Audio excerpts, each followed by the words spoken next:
주님이 함께 가시는 길입니다. 우리 주님이 여러분과 함께 가시기에 오늘도 이 자리에 힘주고 있습니다. 우리 목사님이 외로우신 것 같아요. 오늘 찬양을 들으니까 다른 목사님이 외롭겠구나 그런 생각이 듭니다. 여러분, 이 다른 목사님이 외롭지 않도록 우리 함께 가는 그런 일이 됐으면 합니다. 하나님께서 세계를 운영하신 세 가지 법칙이 있습니다. 하나는 우리가 사는 자연세계를 자연 법칙에 따라 다스리십니다. 물은 위에서 아래로 흐르고 흐르는 것 같이 자연세계에는 하나님께서 자연에 주신 법칙에 따라 운영하십니다. 또 하나는 사람과 사람 사이에는 사람들이 지켜야 할 도덕률에 따라 다스리십니다. 하는 말이 고와요 온 말이 곱다는 말, 부모님을 공경하면 장수하며 복을 받는다는 인간 도리의 도리를 지킬 때 사람들 간의 질서와 관계가 잘 되게 하신다는 것입니다. 또 다른 하나는 사람이 하나님과 바른 관계 안에 복을 받도록 정해놓으신 영적 법칙이 있습니다. 예수님께서 밤중에 찾아온 니고데모에게 물과 성령으로 거듭나야 하나님 나라 들어간다고 말씀하신 영적 법칙이 있습니다. 인간이 하나님의 은혜 안에서 하나님의 자녀로 살고자 할 때 하나님의 자녀로 복을 받게 되는 것입니다. 자연법칙과 도덕률과 영적 법칙은 모든 인간 세계에 적용되는 하나님의 통치 원리입니다. 사람은 먼저 하나님과 바른 관계에 있어야 하나님 나라의 복된 백성으로 살아갈 수 있다는 것이 성경이 우리에게 가르치는 진리입니다. 열왕기하 20장에 보면 남유다의 히스기야 왕이 병들어 죽게 됩니다. 그래서 그는 젊은 나이에 자식도 없이 죽는 게 너무 안타까워서 하나님께 간절하게 기도합니다. 벽에다가 얼굴을 맞대고 기도할 때 하나님께서 그에게 15년을 더 연장을 시키신다는 은혜의 말씀을 듣습니다. 그러면서 그 15년 동안 연장되는 생명이 연장되는 징표로 하나님께서 해 그림자를 10도 물러가게 하십니다. 그리고 히스기야 왕은 병이 나왔습니다. 물론 그런 이적도 사도 10도가 물러가는 그런 일들도 생겼죠. 이 소식을 바벨론 왕이 듣습니다. 히스기야 왕이 죽었다 살았대. 그럼 추측할 주라. 그래서 사신을 보냅니다. 히스기야 왕은 바벨론 제국에 사신이 와서 축하해주는 것을 감독해서 기쁜 나머지 왕궁은 다 공개합니다. 왕궁의 구석구석을 구경하게 하고 하나님의 성전에 있는 보물창고도 열어서 보여줍니다. 이 소식을 이사야가 듣습니다. 듣고는 왕에게 달려와서 말합니다. 왕이요, 왕은 너무 지나쳤습니다. 앞으로 남유다의 모든 보물창고에 있는 보물이 다 바벨론으로 갈 것이고 유다의 국민들이 이스라엘 국민들이 다 바벨론의 포로가 될 것입니다. 이렇게 말한 대로 남유다는 주전 580년에 망합니다.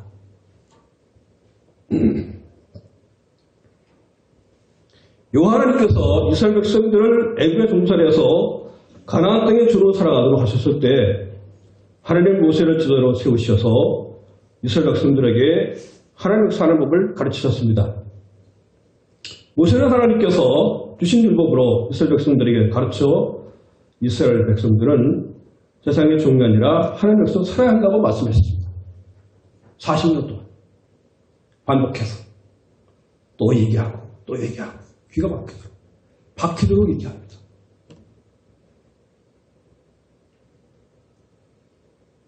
이스라엘 백성들이 모세 편해주신 율법의 가르침대로 살아갈 때 가나안 땅의 주인으로 주권자로 주변의 많은 나라들로부터 종을 받았다고 성경은 전합니다.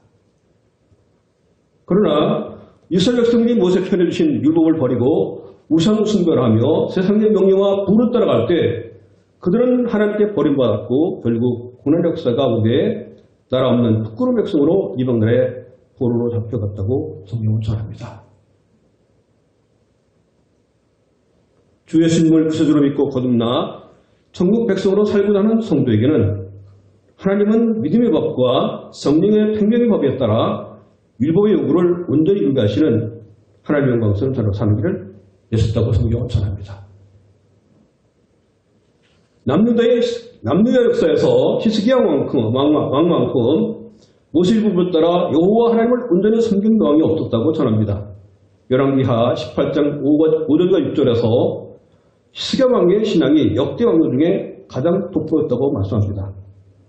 히스기야가 이스라엘 하나님 여호와를 의지하였는데 그의 전후 유다 여러 왕 중에 그러한 자가 없었으니 곧 그가 여호와께 연합하여 그에게서 떠나지 아니하고 여호와께서 모세에게 명령하신 계명을 지켰더라. 이렇게 말씀하여 히스기야 왕의 여호와 하나님 경외함이 유다의 모든 왕들보다 돋보였다고 말씀하고 있습니다. 그래서 하나님께서는 히스기야가 어디로 향하든지 형통하셨다고 하십니다. 이런 히스기야는 하나님께 영광을 돌렸습니다. 이런 히스기야 왕이 자신의 아들 므낫세를 신앙으로 바르게 세우지 못합니다. 왕의 아들 므낫세는 이스라엘 역사의 왕조 중에 가장 악한 왕으로 기록되고 있기 때문입니다. 므낫세의 손자 요시야 왕이 우상 숭배를 하는 아버지 아몬을 따르지 아니하고 모세의 법을 따라 하나님을 경외하는 가운데 성도를 보수하며 하나님 경외하는 가운데 백성들을 모세의 법으로 새롭게 하여 하나님 경외함의 신앙심을 회복시키는 바른 신앙의 모범을 보였으면서도 하나님은 므낫세가 한 짓이 너무 맺혀가지고 격려하셔서 결국은 남유다를 멸망으로 판단하십니다. 열왕기하 23장 66절입니다. 그러나 여호와께서 유다를 향하여 내리신 그 크게 타오르는 진노를 돌이키지 아니하셨으니 이는 므낫세가 여호와를 경노하게 한 그 모든 경노 때문이라고 말씀하여 하나님을 버린 사람은 자신이 받아야 할 운명 때문에 결국 하나님의 진노의 심판을 받아 멸망하게 된다는 것이 성경이 전하는 가르침입니다. 므낫세의 범죄로 하나님을 진노하게 하신 그 진노를 풀게 하시고 용서의 은혜를 받도록 우리에게 아들 예수 그리스도를 보내신 것입니다. 예수 안에 모든 죄는 다 용서를 받을 수 있다는 거죠. 그래서 복음이 된 것입니다. 세상 사람과 그리스도의 차이는 무엇이라고 보십니까? 세상 사람은 태어날 때부터 조상들로부터 받은 운명의 삶을 삽니다. 세상 사람은 조상에게서 받은 운명대로 살고자 하는 습성이 있습니다. 아버지가 술을 많이 마시면 자식들도 술을 마시게 되어 있습니다. 왜냐하면 보고 배운 게 그거거든요. 따라하게 되는 거예요. 그래서 학자의 집안은 학자가 나오고 의사의 집안은 의사가 나오고 법률가 집안은 법률가가 나오는 것입니다. 보고 배우는 게 그거니까요.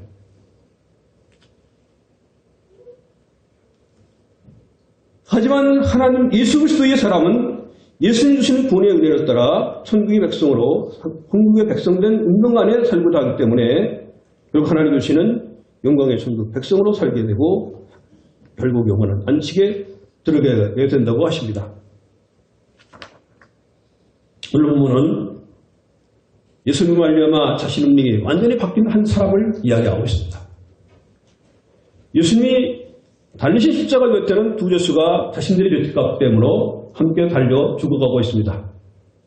이들 두 제수 중에 한 제수는 예수님을 죄인으로 조롱하고 한 제수는 예수님을 구세주로 고백합니다. 예수님을 죄인으로 조롱한 제수는 죄의 심판을 받게 되고 예수님을 구세주로 고백한 제수는 주님과 함께 낙원에 들어가게 된다고 말씀합니다. 빌라도는 예수님을 죄인으로 판결하여 십자가 한 틀에 매달았습니다. 빌라도는 자신이 내린 심판이 정당하다고 주장하기 위하여 예수님 양편에 두 살인자들을 함께 매달아 사형집행을 합니다. 그래서 예수님도 양옆에 매달린 죄수와 별반 다르지 않다고 주장합니다. 이런 빌라도의 통치 패턴은 세상 왕들이 그대로 답습하는 것을 봅니다. 옛날이나 지금이나 세상 통치자들이 나라 백성을 다스리는 통치 패턴은 그대로입니다.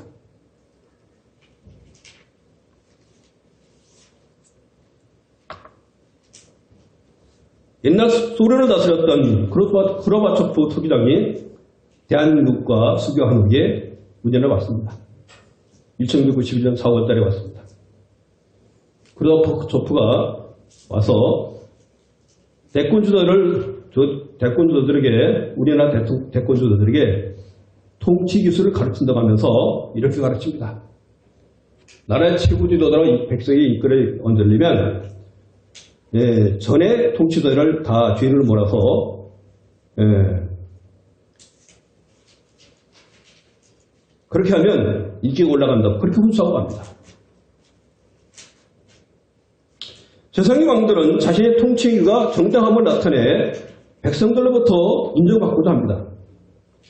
세상의 역사가 정의와 도덕의 주축에 의해 굴러간다고 보고 있기 때문입니다. 세상의 기준과 세상의 이념으로 나라와 백성을 이끌어가고자 할 때에는 그 역사는 머리 위에 지워진 집처럼 쉽게 붕괴할 수 있다는 것이 역사의 교훈입니다. 이스라엘 역사조차 하나님을 떠나 이방 나라의 가르침과 가치관에 따라 살고자 했을 때 이스라엘 역사도 북군의 역사로 심판받았다고 성경은 전합니다. 예수님의 십자가 양옆에 두 강도들이 십자가 형태를 달려 죽음을 맞이하고 있습니다.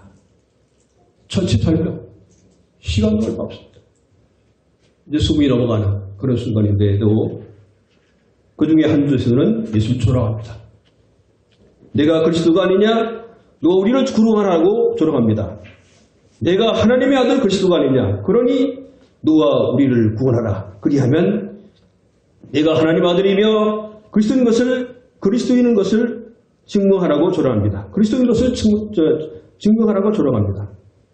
어찌 보면 이 예수의 말이 옳은 것 같기도 합니다. 아니, 네 하나님 아들이면 좀 기적을 보여줘야 우리가 믿을 만하지 않겠느냐.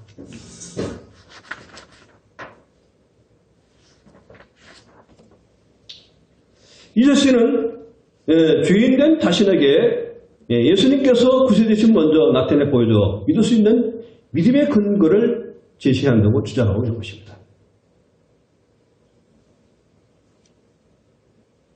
우리가 전도해 보면 그런 얘기 합니다. 하나님 계신 거 보여줘. 예수가 하나님 아닌 것을 증명해봐. 그런데 정작 기적이 나타나도 그들은 믿음으로 응답할 때가 되면 응답하지 않습니다. 회피합니다. 이게 세상입니다. 자기 잘못을 다른 모든 데서 탓고자 하는 사람, 안 하면 지도자 스타일이라는 것이죠. 네 탓이야, 네 탓이야, 네 탓이야. 잘못은 자기 안에 있는데.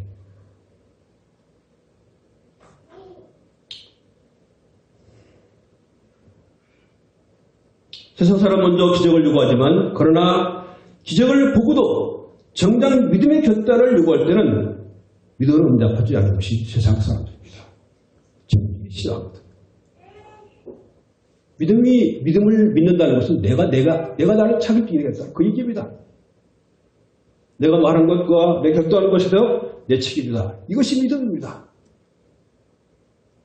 그렇게 하기 쉽지 않거든요. 그런데 한 제수는 죽어가면서 하나님 두려움 가운데 예수님을 조롱한 그 제수를 나무랍니다. 본문 40절부터 42절을 봤습니다. 그 사람을 꾸짖어 이르되 네가 동일한 정죄를 받고서도 하나님을 두려워하지 아니하느냐. 우리가 행한 일에 상당한 복을 받는 것이니 이에 당연하거니와 이 사람이 행한 것은 옳지 않은 일이 없느니라고 말하면서 예수님께 간구합니다. 이렇게 간구합니다. 예수여 당신 하나에 임하실 때 나를 기억하소서 라고 간절히 예수님께 도움을 구합니다. 하나님을 두려워하는 가운데 자신의 구원과 예수님께 의뢰한 제수를 향하여 주님은 구원 손길을 펼치십니다. 내가 진실로 내게 이르노니 오늘 내가 나와 함께 나오고 있으라고 말씀하십니다. 오른쪽에는 제수는 당연히 받는 형벌을 받아 죽어가는 자리에서도 자신의 구원을 주 예수님께 간절히 호소하고 있는 것입니다. 구원은 때가 주는 것입니다. 주님 이렇게 자신의 구원을 간절한 마음으로 간구하는 죄인의 기도를 들어주십니다. 그래야 그를 구원으로 이끄십니다.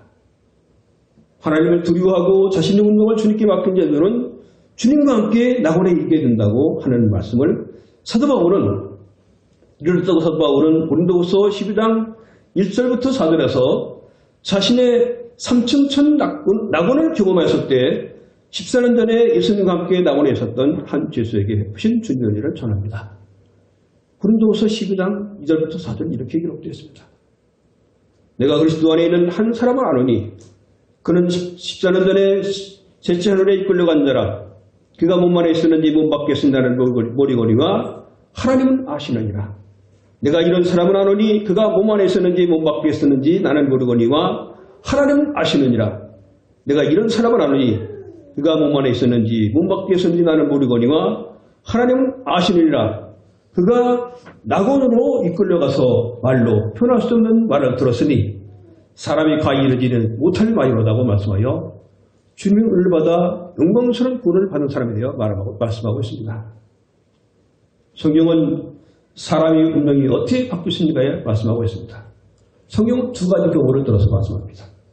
하나는 모세 율법을 따라 산 이스라엘 역사에서 말합니다. 다른 하나는 예수 그리스도의 십자가와 부활의 생명을 믿음으로 하나님 사람으로 살았던 사도들의 이야기로 우리에게 들려주고 있습니다. 모세가 이스라엘 백성들을 가나안에 종살해서 애굽에 종살해서 가나안 땅으로 인도할 때 모세는 광야에서 40년 동안 이스라엘 백성들에게 하나님의 주신 율법으로 가르칩니다. 하나님을 경외하라. 하나님 외에 다른 신을 덤비지 마라. 내 부모를 공경하고 이웃에게 잘해라. 도둑질하지 말고 살인하지 말고 거짓말하지 말고 남 해치려고 거짓말하지 마라. 그래 가르칩니다. 40년을 가르치죠. 그리고 그들을 불러봅니다. 그리스 산들에 6개 지파는 그리스 산에 모이고 6개 지파는 예배산에 모아놓고 너희들이 하나님의 말씀을 잘 듣고 순종하면 복을 받고 만약에 그렇지 않으면 저주를 받아서 멸망한다. 이렇게 가르칩니다. 요한서도 똑같이 합니다. 가나안 땅에 들어가서 똑같이 합니다.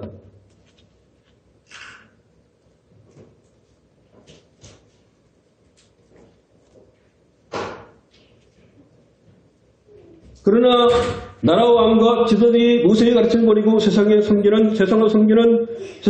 우상숭배를 할 때에는 나라와 영토를 빼앗기고 세상의 종이 되는 비참한 나라와 백성이 되었다고 성경을 전합니다.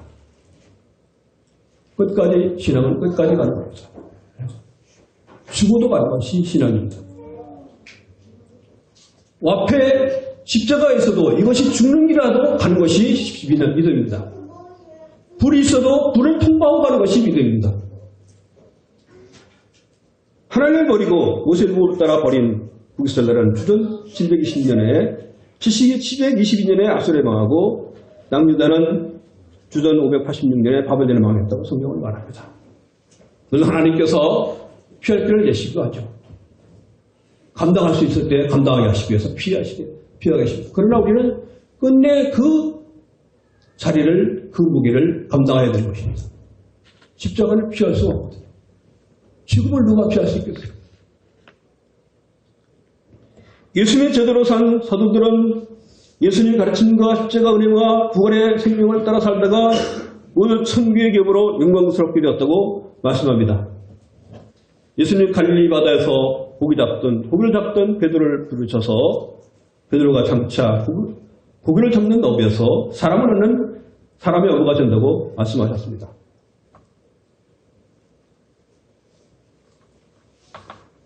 베드로는 밤낮도록 고기를 잡았으나 그 배 한 마리도 잡지 못하죠.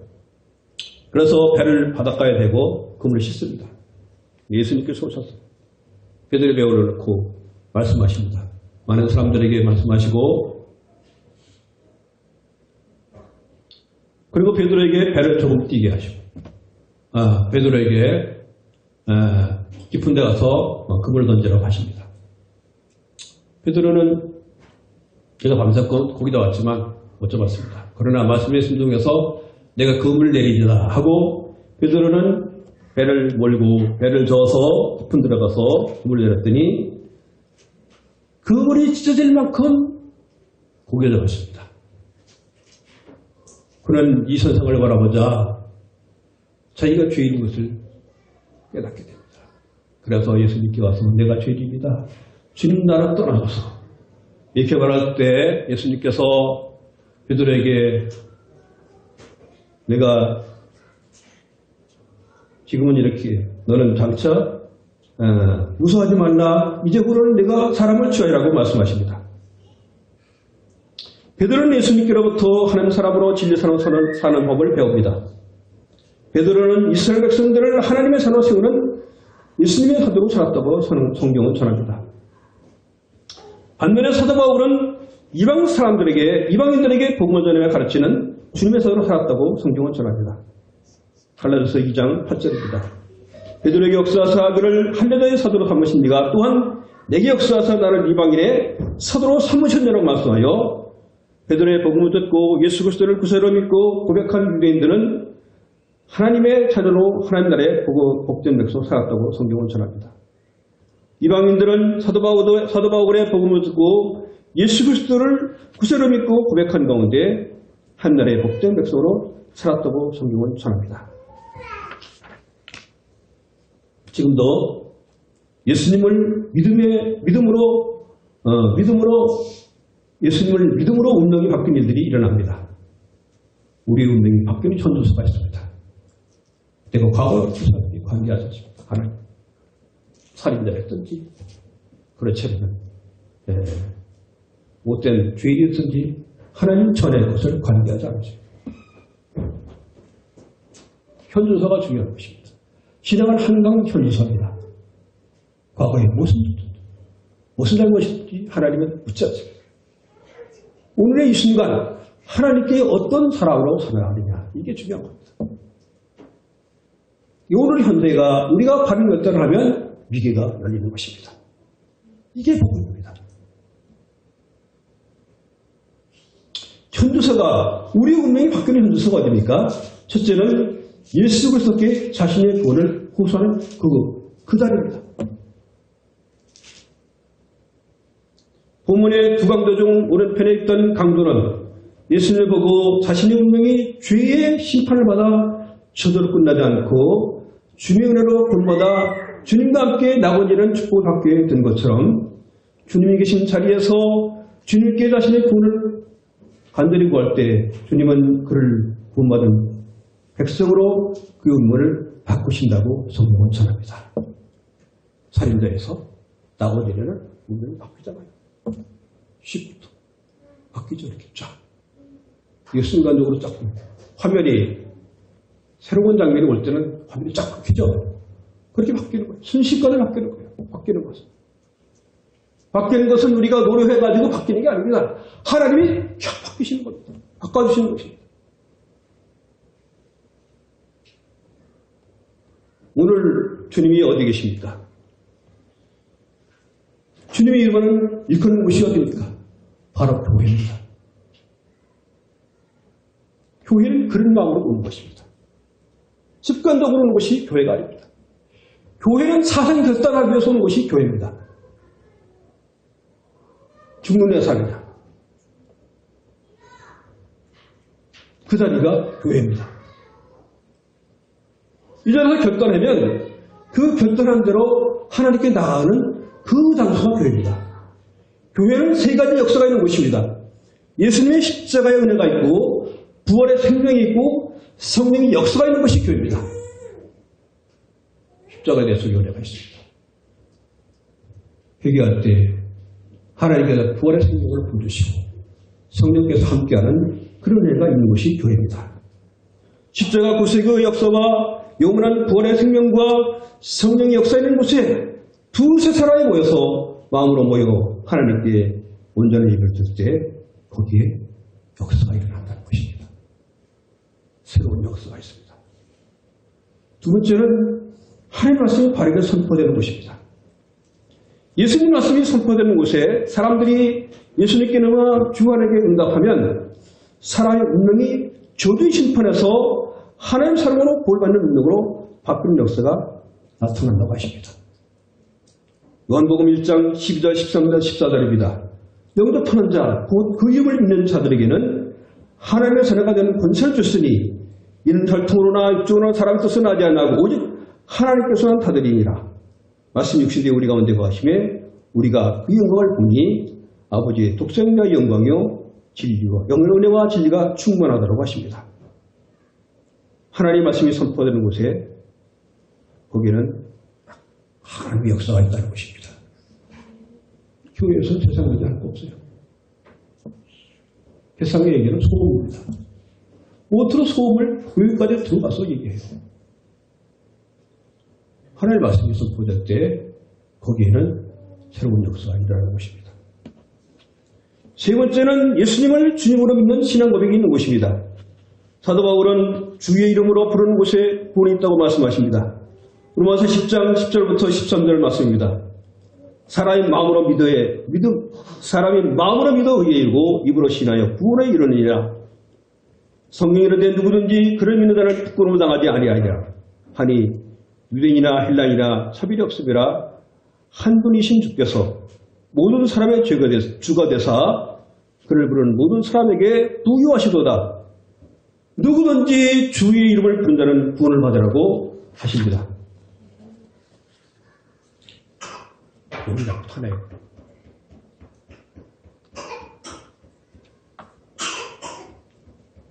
사도 바울은 성도의 마음이 하나님의 성령이 거하신 성전이라고 고린도전서 3장 16절에서 말씀합니다.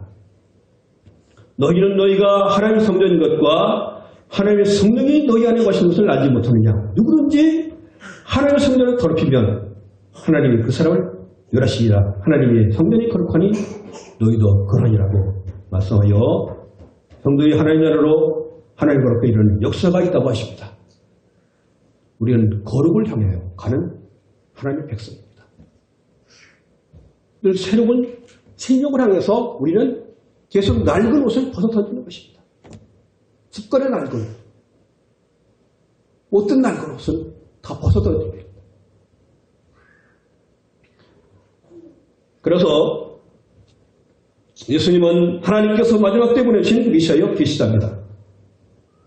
사도행전 2장 36절에서 베드로 사도는 모인 그리스도인들에게 하나님께서 예수님을 주와 그리스도가 되게 하셨다고 말씀합니다. 모든 인류는 예수님을 그리스도로 믿고 본받아야 한다는 거죠. 주가 되셨고 하게 하셨고 그리스도가 되게 하셨다는 것입니다. 세상의 지도자는 다른 거 볼 거 없어요. 하나님의 아들 예수님 보고 그대로 따라하면 나라도 정치도 잘 되고 백성도 편안한 것입니다. 그런데 엉뚱한 거 그러니까 갈리고 피곤하고 어려운 것입니다. 종교, 정치, 경제, 교육, 문화, 사회 모든 분야에서 하나님의 복된 백성으로 살고 있는 사람은 누구나 주 예수님께서 세상 역사의 마지막 때에 주와 그리스도 보내주신 예수를 담는 그런 사람은 살라는 것입니다. 답이 다 나와 있는 거예요, 성경에. 근데 엉뚱한 짓 하잖아요. 엉뚱한 소리 하죠. 왜 남나 뜻을 그렇게 많이 해요? 자기가 잘못하고. 정직하지 못하죠. 그러면 백성이 피곤한 거예요. 예수님을 주님으로 그리스도로 섬기며 하나님 나라를 증거하며 살고자 하는 모든 성도들에게 주님께서 함께 하신다는 임만의 축복이 함께 하시기를 축원합니다. 기도하겠습니다. 하나님 감사합니다. 주님은 메시아여 계시답니다. 우리가 예수님을 받고 이 땅에 진정 하나님 나라를 증거하시는 그런 교회, 그런 성도가 되게 해주시옵소서. 그런 이 나라 복을 받고 대한민국이 위대한 나라로 세워지는 그날이 오도록 우리가 한 몸을 하나도 도와주시옵소서. 예수님으로 기도드립니다. 아멘.